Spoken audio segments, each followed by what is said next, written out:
Hey guys, welcome back to my sewing room. My name is Amanda. If you haven't been here before, if you have, welcome back.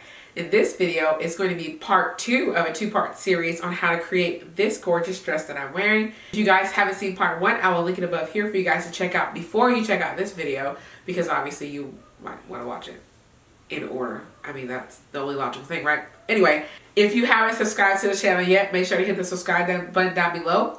Also, hit notifications so you guys can be notified every time I post a new video. If you guys are interested in learning how I drafted this pattern as well as all the other patterns that I draft here on my channel, make sure to hit the join button down below for members only exclusive content. I also do have this pattern for sale if you guys want to purchase this pattern instead of drafting it yourself and follow along with me.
After I finished sewing on all of the both of the cups, now I'm taking a strip of corset mesh. I'm using a bias strip here because it has to curve around the curves, and I'm going to go ahead and do our channeling for our underwire.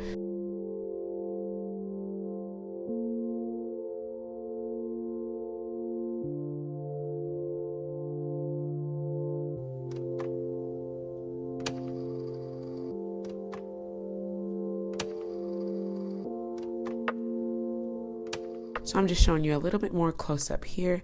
I am placing it edge to edge, and then I'm going to go ahead and sew this around. I'm kind of sewing right on the seam allowance line, and then I'm going to cut the extra off.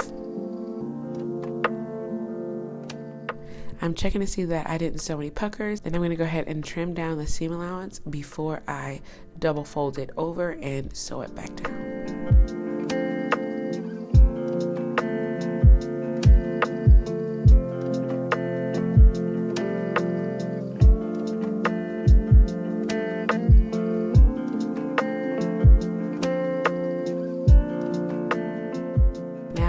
Folding it one time, and then I'm going to go ahead and fold it again around my seam allowance, and then I'm going to sew that down.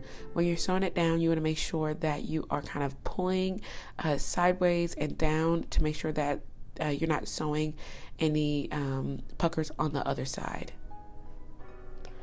And I'm going to sew that all the way around, going nice and slow. My stitch length, by the way, is 2.5 for all of this. and it really just creates a really nice underwire casing. You can buy an underwire casing already made, and I actually did just purchase some. I want to experiment with it. I haven't used it yet. Now I'm going to go ahead and do my boning channels for my cutouts. So I'm starting here at the top, and I'm making sure that I'm sewing about 1/4 of an inch out from the side. And what I'm doing is pretty much tacking down, I'm sewing down my seam allowance here that we used when we attached our mesh to the satin, and I'm just going to sew that. And we can go ahead and put our 1/4 inch boning in here. I did like the way this boning looked at the top, but I will say I don't recommend putting the boning towards the bottom one like how I'm doing here. Just skip this portion of it because it kind of made it lay weird. And then I'm also going to add boning channels here at the front V, which I totally forgot to put boning in. That's why it's kind of I'm having to pull it up. So I think I'm going to put some boning in this portion before I wear it again because I need that support being a D cup. After I done that, I'm going to go ahead and I just flipped it over and made sure that I actually got the seam allowance because I think I missed it the first time. And I'm just going to do that for both of the cutout pieces and then make sure I put my boning in here. Now it's time to move on to the lining, and I'm just marking this so you can see where I'm putting my boning. So I'm going to put my boning in my princess seam, and then I'm also going to put another supportive bone here in the middle of the center front piece. And I'm going to copy that over to my other corresponding front panels just to make sure that everything is symmetrical. And in today's video, I will be using a 1/2 inch wriggling boning, or I think where I get it from Wall Walk, they call it sew through boning. I'm just telling you, I'm putting it here at the princess seam. So in order to put this on, I am going to measure down my seam allowance here at the top. My seam allowance at the top here to attach the cups is 1/4 of an inch. So that's what I'm measuring down. And then I'm going to cut my boning the right length. You can tape off your boning or do whatever you need to do to finish off your boning. I literally just burn it, and I haven't had any issues with it poking through my fabrics or anything like that. So finish it off how you wish. I'm just boning this. I'm just burning this because I've never had an issue, but obviously if I do have an issue, then I will change my methods. So I'm going to go ahead and just chain stitch all of this. Makes my life easier. I was also having quite a few tension issues with my machine at this point, and when it comes to top stitching, your bride's going to see all of this. So if you're having tension issues like I did, you want to make sure that you seam rip all this out and try it again, which I did. I think, and this is why you see me sewing it again, because I ripped it all out, and now I'm sewing it again, just checking to see how my tension is doing. And I ended up having to go off camera and really mess with the tension of my bobbin and my upper thread until I got it right, because I hate seeing all that looping. It just drives me crazy. But once I got it done, I just finished off all of the boning.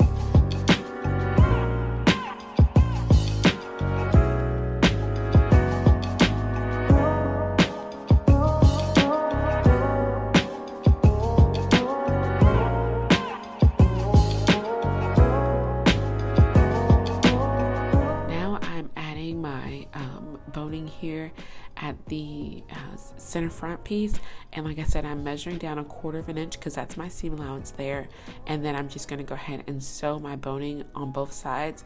You may be confused, but what I'm doing is just chain stitching. So I'm sewing down one side, putting the other piece, sewing down one side, and then taking the top piece that I initially sewed and sewing the other side. Now I'm going to do a stay stitch around my cup area. I'm doing that at 1/4 of an inch. And then around my cutout area, I'm doing that at 1/2 an inch. This is going to be our guide to which we turn in our lining and press it under, because we have to do quite a bit of handwork on this one, y'all.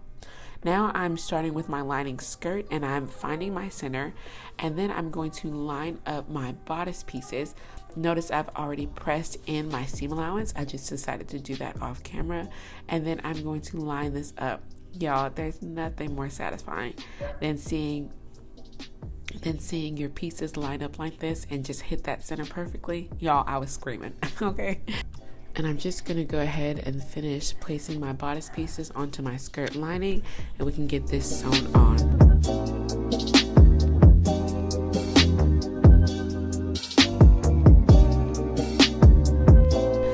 Sew this on with a 1/2 inch seam allowance, and I do catch my boning up in my waistline seam. I just kind of like the way that the boning extends a 1/2 inch past the waistline to give just that little more support.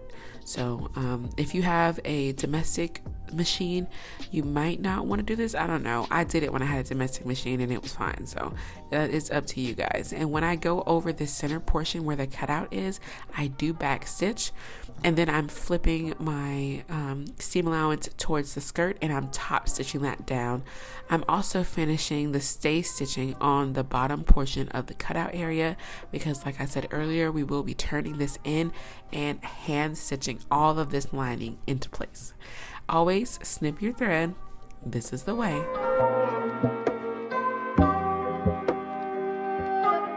Okay, and then I'm doing this other side. Make sure that your princess seams are laying nice and flat the way they're supposed to be, and then we can go ahead and move on to our back. The back is a little bit easier. You're literally just sewing across the waistline seam. You're flipping your seam allowance towards the skirt, top stitching that down. I'm doing this as a chain stitch, so much faster. And then I'm going to finish off my stay stitching at my cutout the same way, okay?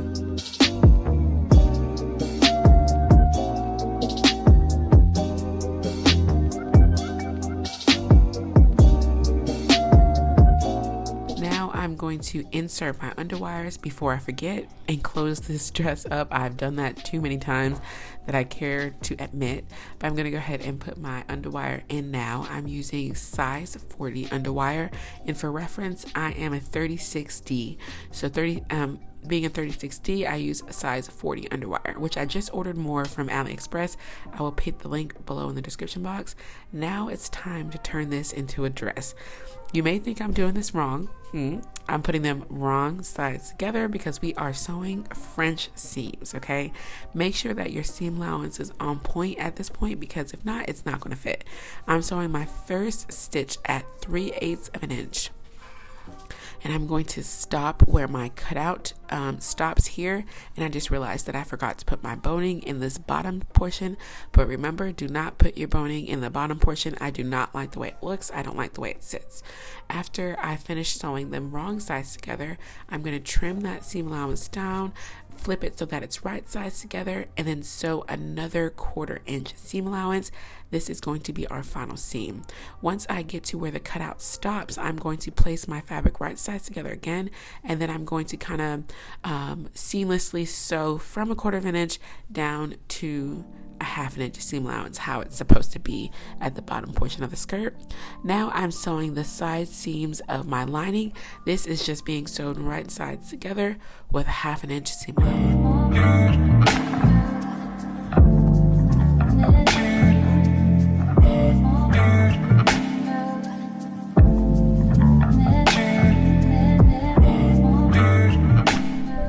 So this is what our dress looks like. Oh my God, it looks so good, guys.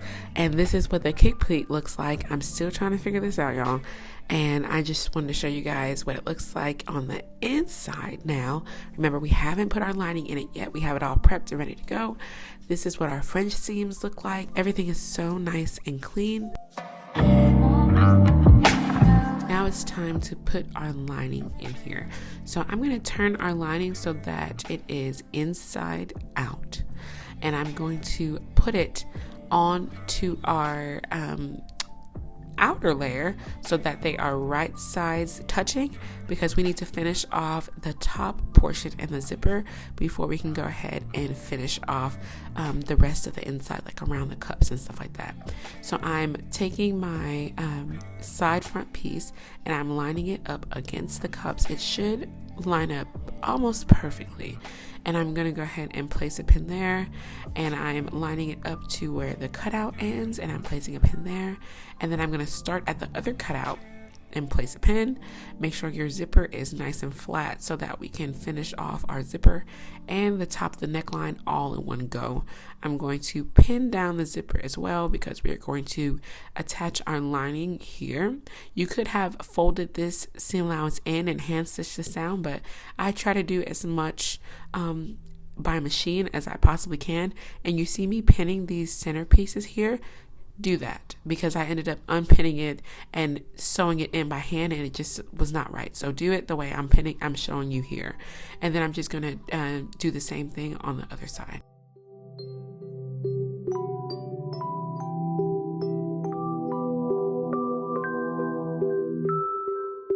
Like I said, I try to finish everything off by machine. I love the couture look, but I'm not spending the time doing the couture finishes most of the times. So I try to do everything, well, most things by machine.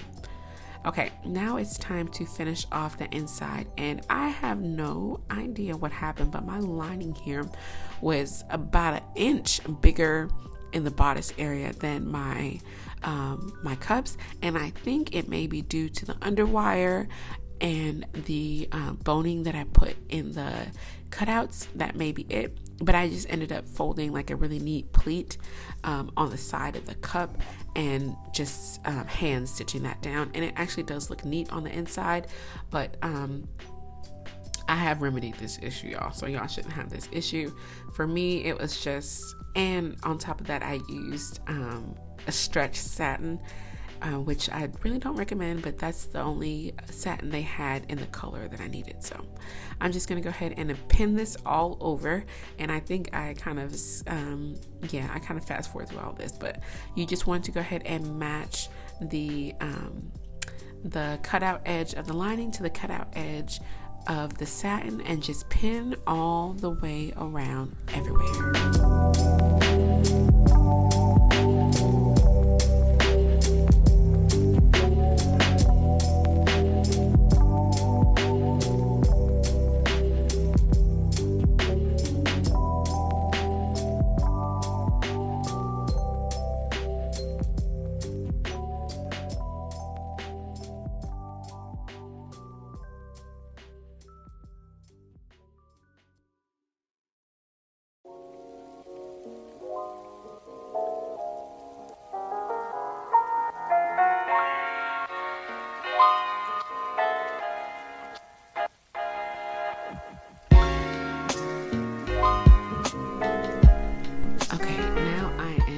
Threading a needle and thread. I love to use long needles. You can use a shorter needle or whatever you want to use. And then you also want to make sure that you're waxing your needles, as well as taking it over to your ironing board and setting the wax in the needle, so you don't get any knots or anything like that. Then I'm just going to go ahead and do literally a whip stitch. I'm whip stitching all of this in. Is this the best stitch for the job? Probably not, because you can see it. But this is couture sewing, right? So there you go. You can see some hand stitching. I don't know. I think if this was for a client, I would have spent the time and slip stitched this in. But I was trying to get this out of the way, y'all. I've got like 3 more projects to get done before the end of the year. So I whip stitched it. And I don't think it looks bad. I actually really do enjoy seeing some of the construction on the lining. So I'm just going to go ahead and whip stitch this all the way around the entire lining until it's all finished.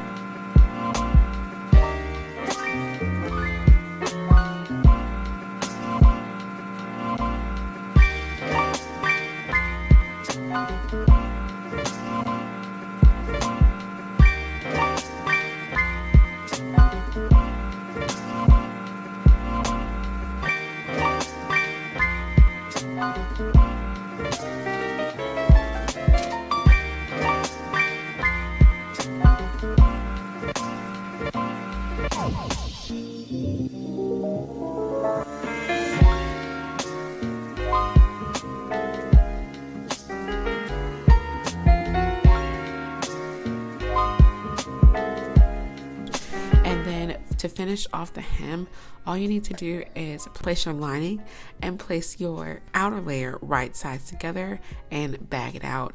I didn't show this because I haven't done it yet, to be honest.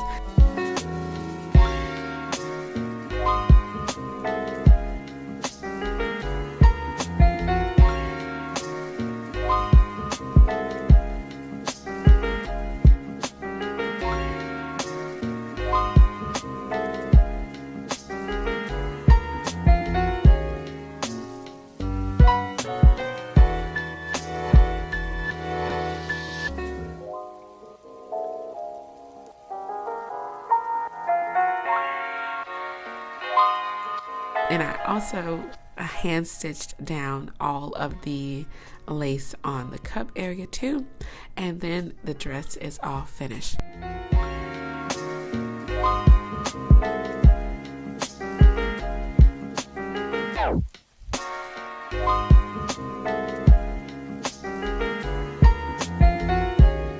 I also want to give a big shout out to all of my channel members. The list keeps growing and I really appreciate you guys.